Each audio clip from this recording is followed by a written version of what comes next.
ஐயோ, எல்லாம் computer lab போயிருப்பாங்க போல. சரி, நீ டென்ஷன் ஆகாத, நம்ம இங்கே இருந்துக்கலாம். சாரில் யாராவது வந்து கேட்டால் எனக்கு உடம்பு சரியில்லைன்னு சொல்லு, துணைக்கு நீ இருக்கேன்னு சொல்லிடு. உனக்கு என்ன ஸ்ரீ, நீ சாருக்கு தான் என்ன பண்ணணும்னு பார்ப்ப. நான் படிக்கணும்னு வந்திருக்கேன், உன் கூட உட்கார்ந்துருக்கவே கூடாது ஸ்ரீ. இப்போ அந்த கம்ப்யூட்டர் லேபில் இருக்க மேம் 30-40 மார்க் கம்மியாக போட்டுரும். என்ன பண்ணுறதுண்ணா? சரிடி விடு, சார்கிட்ட சொல்லி நான் உனக்கு அந்த மார்க்கை வாங்கி தரேன். கத்தாத, நீயே காட்டி கொடுத்துறாத. ஆமாம், இவ பெரிய இவ சொன்னோன்னே சார் உடனே மார்க்கு தூக்கி கொடுக்க சொல்லிடுவாரு. இந்த சார் சொன்னாலும் அந்த மேம் ஒத்துக்காது. நீ பண்ணுறது தப்பு ஸ்ரீ. தேவையில்லாமல் சாருக்காக உன் லைஃப்பில் ரிஸ்க் எடுக்கிறேன்னு நினைக்கிறேன். இல்லைனா உன் கூட சேர்றது ஏன் தப்பாக இருக்கும். இங்கே பாரு, நான் ரிஸ்க் எடுக்கிறேன், என்னவோ எடுக்கிறேன், அதை பற்றி நீ கவலைப்படாத. என் கூட சேரக்கூடாதுங்கிற அறிவு உனக்கு முன்னாடியே இருந்திருக்கணும். நான் அங்கே சொல்லும் போது நீயும் தானே பல்ல இழிச்சிட்டு கேட்டுட்டு இருந்தேன். அப்போ லேபுக்கு போகிறேன்னு சொல்லியிருக்க வேண்டியதானே? அம்மா தாயே, இப்போ சொன்னியே, இது கரெக்டான வார்த்தை. இனிமே உன் கூட நான் வரவே மாட்டேன் ஸ்ரீ. கிளாஸில் பார்க்குறியா, உன்கிட்ட இனிமேல் ஹாய் பாயோட நிறுத்திக்கிறது தான் எனக்கு நல்லது. மாமா, எப்படி மாமா இருக்கீங்க? என்னம்மா அஞ்சல, இப்போதான் பார்க்குற மாதிரி எப்படி இருக்கீங்கன்னு கேட்குற? கோமதி மாமா நான். கோமதி, நீயாம்மா? எப்படிம்மா இருக்க? பசங்கள்லாம் நல்லா இருக்காங்களா? உன் வீட்டுக்காரன் நல்லா இருக்கானா? பெரியவங்க உங்கள் ஆசீர்வாதத்தில் நாங்கள் எல்லாரும் நல்லா இருக்கோம் மாமா. நீங்கள் அத்தெல்லாம் எப்படி இருக்கீங்க? எனக்கு என்னம்மா, நான் நல்லா தான் இருக்கேன். அந்த ராட்சசியும் அங்கே தின்னுட்டு நல்லா தான் இருப்பா. என்னை பார்த்தாதான் அவளுக்கு ஆவறதே இல்லை. கிழட்டு பையன் சண்டை போட்டுக்கிட்டே இருக்காம்மா.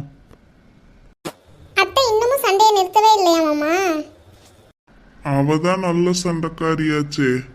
அப்பவும் சண்டை போட்டா, இப்பவும் சண்டை போடுறா, எப்பவும் சண்டை மட்டும்தான் போடுவா. அத்தையை பற்றி விடுங்க. நீங்கள் மாத்திரை மருந்தெல்லாம் கரெக்டாக எடுத்துக்கிறீங்களா? இடையில கொஞ்சம் உடம்பு சரியாமல் வேற இருந்தீங்கன்னு அஞ்சலா அக்கா சொன்னாங்க. இப்போ பரவாயில்லையா மாமா? எப்போ ஓனா செஞ்ச புண்ணியம். அஞ்சலை மாதிரி ஒரு மருமக கிடைச்சதுனால என் காலமும் ஓடுது. என்னை பார்த்துக்க அவளை விட்டா வேற யாரு இருக்கா?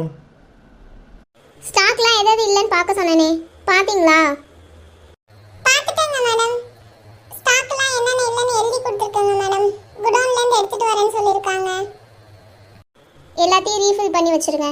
எதுவும் இல்லாமல் எந்த ரேக்கும் சும்மா இருக்கக்கூடாது. எல்லாத்துலேயும் திங்ஸ் இருக்கணும். சரியாம்மா? அதெல்லாம் நீ தான் பொறுப்பாக பார்த்துக்கணும். சரிங்க மேடம், அதெல்லாம் நான் பார்த்துக்கிறேங்க மேடம். இனிமேல் அப்பா வரமாட்டாங்களா மேடம்? வருவாங்க. இனிமேல் அப்பப்போ தான் வருவாங்க. இனிமேல் ஃபுல்லாக நான் தான் பார்த்துக்க போகிறேன் கடையை. இன்னும் 2 சேல்ஸ்கள் வேணும்னு சொல்லி வாண்டட் போர்டு வெளியே ஒட்டுங்க. சரிங்க மேடம், ஒட்டிடுறேங்க மேடம். மேடம், என்ன எதுவும் வேலையிலேருந்து எடுத்துட மாட்டீங்களே? நீ ஒருத்தியே எவ்வளோதான் மெனக்கிடுவேன். அப்பா உன்னை பற்றி சொல்லியிருக்காரு. உனக்கு ஹெல்ப்பாக இருக்கட்டுமே தான் இன்னும் 2 பேரை சேர்க்குறேன். அதனால் நீ ஒன்றும் பயந்துக்க வேண்டாம். ரொம்ப நன்றிங்க மேடம். சின்னத்தை, என்னங்கத்த கிச்சன் வரைக்கும் வந்திருக்கீங்க? ஏதாவது வேணுமா? உன்கிட்ட கொஞ்சம் பேசலான்னு தான் சுமதி வந்தேன். சொல்லுங்க சின்னத்தை. என்னடி திடீர்னு ராதா வந்திருக்கா? எங்கேயோ வெளியூருக்கு கோச்சிட்டு போயிட்டான்னு அண்ணன் சொன்னுச்சு. உங்களுக்கு தான் அங்கே நடந்தது எல்லாம் தெரியுமே. ஏதோ மனசு மாறிட்டேன் அப்படின்னு சொல்லி வந்திருக்கா சின்னத்தை. இனி என்ன பண்ண போறான்னு எனக்கும் தெரியல. அவதான் ஆனா கோச்சிக்கிட்டு அங்க இங்கன்னு பைய தூக்கிட்டு கிளம்பிடுறாளே. அவளுக்கு ஒரு மாப்பிள்ளைய பார்த்து கல்யாணம் பண்ற வழியை பாருங்க. இல்லை சின்னத்தை, அவளுக்கு இன்னொரு 5 வருஷமாவது ஆகட்டும்னு அப்பா சொல்லியிருக்காரு. அவளுக்கு 30 வயசுல கல்யாணம் பண்ணான்னு அப்பா பொண்ணு பேசி வச்சிருக்கீங்களோ? வயசு வந்துருச்சு, டக்கு டக்குன்னு கல்யாணத்தை பண்ணி அனுப்புவீங்களா? 5 வருஷம் 6 வருஷங்கிறீங்க. அவ திரும்ப கோச்சிட்டு போயிட்டா 2 பேரும் என்ன பண்ணுவீங்க? நீங்கள் சொல்கிறது கரெக்டு தான் சின்னத்தை. நம்ம கல்யாண பேச்சு எடுத்து அதுக்கு அவள் கோச்சிக்கிட்டு போயிட்டானா என்ன பண்ணுறதுன்னு அப்பா யோசிக்கிறாரு. அண்ணனுக்கு புத்தி இருக்கா இல்லையானே தெரியல. வயசுக்கு வந்த பொண்ணு அதுக்குன்னு வீட்டில் அடக்காத்த வைக்க முடியும்? அதுவும் இவ்வளோ மாதிரி ஆளெல்லாம் உடனே பிடிச்சி கல்யாணத்தை தான் பண்ணணும். அண்ணன்கிட்ட நான் பேசிக்கிறேன். சரி, நீ சமையலை பாரு.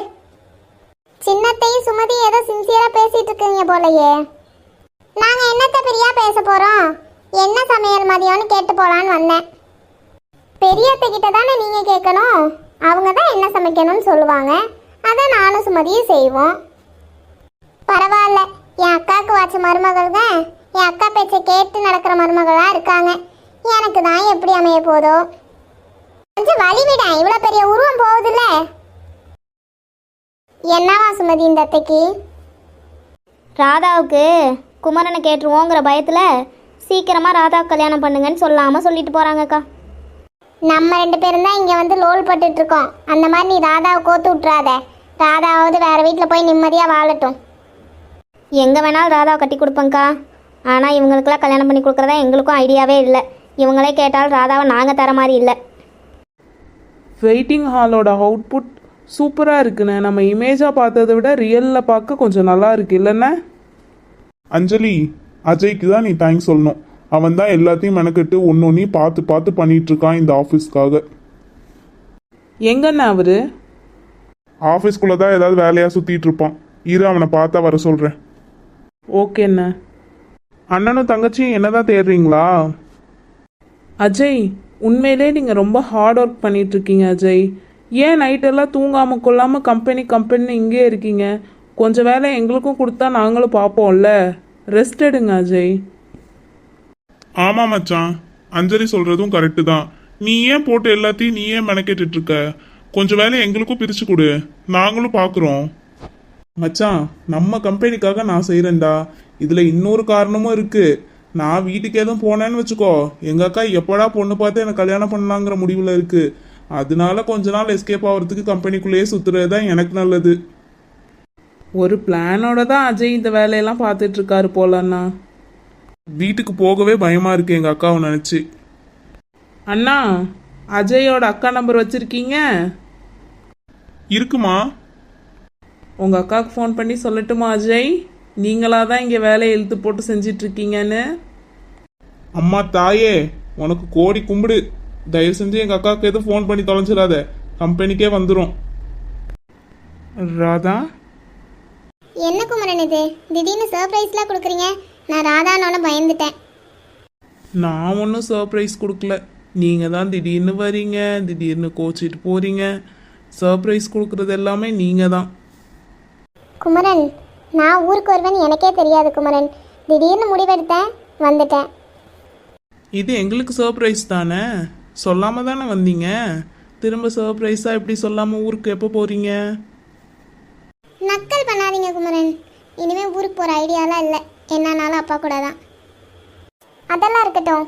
நீங்கள் எப்படி இருக்கீங்க? சரி வாங்க, டீ காஃபி ஏதாவது குடிச்சிட்டே பேசலாம். பரவாயில்லைங்க மேடம், டீ காஃபிலாம் நாங்கள் குடிக்கிறது இல்லை. இப்போவாவது எப்படி இருக்கீங்கன்னு கேட்டிங்களே. ஏதோ இருக்கோம் உங்கள் புண்ணியத்தில். என் மேலே ஏதாவது கோவத்தில் இருக்கீங்களா குமரன்? கோவம்லாம் ஒன்றும் இல்லை மேடம். அப்புறம் ஏன் இப்படி வித்தியாசமாக பேசுகிறீங்க? எப்போவும் நல்லா பேசுவீங்களே, புதுசாக மேடம் மேடம்னு சொல்லிட்டு இருக்கீங்க. ஒன்றும் இல்லைங்க மேடம், இந்த பக்கம் ஒரு வேலை இருந்ததுன்னு வந்தேன். அம்மா சொன்னாங்க நேற்று மேடம் வந்திருக்காங்க ஊர்லேருந்து அப்படின்னு. சரி, அதான் போகிறதுக்குள்ளே பார்த்துட்டு போகலான்னு வந்தேன். தேங்க்யூ குமரன் என்னை பார்க்க வந்ததுக்கு. ஆனால் மேடம்னு சொல்கிறது தான் எனக்கு ஒரு மாதிரியாக இருக்குது. எப்பவும் போல் ராதானே கூப்பிடலாமே. நானும் தான் என்னை மாமான்னு கூப்பிடுங்க அப்படின்னு சொல்கிறேன். நீங்கள் என்னைக்காவது கூப்பிட்ருக்கீங்களா மேடம்? அதனால் நாங்களும் இனிமேல் மேடம்னு கூப்பிட்றது தான் எங்களுக்கும் நல்லது. சரிங்க மேடம், நான் கிளம்புறேன். நீங்கள் உங்கள் ஹெல்த் வெல்த் எல்லாத்தையும் பார்த்துக்கோங்க. இவன் ஏன் திடீர்னு மரக்கழுத மாதிரி பேசிட்டு போகிறான்? இவங்க குடும்பம் தான் லூசி. இவன் கொஞ்சம் பரவாயில்லன்னு நினச்சேன். இவனும் பைத்தியம் ஆயிட்டான் போல.